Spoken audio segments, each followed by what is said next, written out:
एक खूबसूरत गांव में, जहां हर तरफ सब्जा और फूलों की महक थी, एक नन्ही बच्ची मरियम रहती थी। मरियम बहुत शरारती और चलबली थी और गांव के आसपास खेलना और नई जगहें तलाश करना उसका पसंदीदा मशगला था।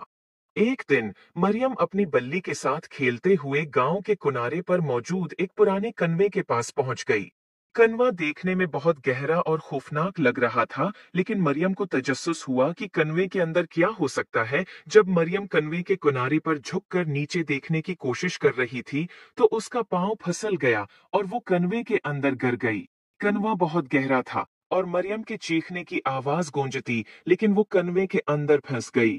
कनवे के अंदर बहुत अंधेरा था और मरियम को बहुत डर लग रहा था। वो रो रही थी और मदद के लिए पुकार रही थी।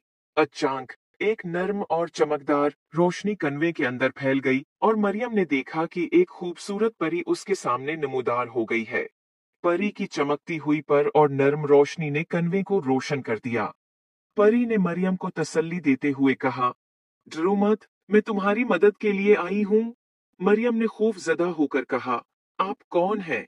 परी ने मुस्कुराते हुए जवाब दिया, मैं एक जादुई परी हूँ और मुझे मालूम हुआ कि तुम्हें मदद की जरूरत है।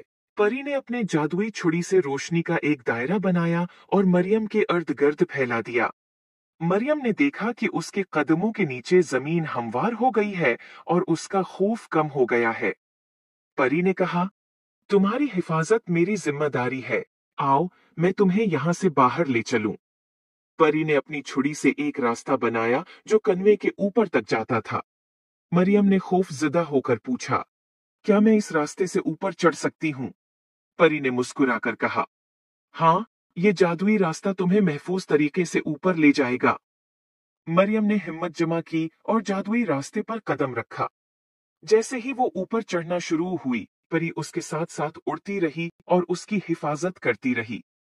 मरियम ने देखा कि कनवे की दीवारों पर खूबसूरत मनाजर बने हुए हैं और वो देखकर खुश हो गई। आखिरकार मरियम कनवे के ऊपर पहुंच गई और उसने खुशी से चीख मारी, मैं आजाद हो गई। परी ने मरियम को गले लगाया और कहा, तुम बहुत बहादुर हो, हमेशा अपनी हिम्मत को कायम रखना। उम्मीद है आपको स्टोरी पसंद आई होगी। Please like and subscribe my YouTube channel.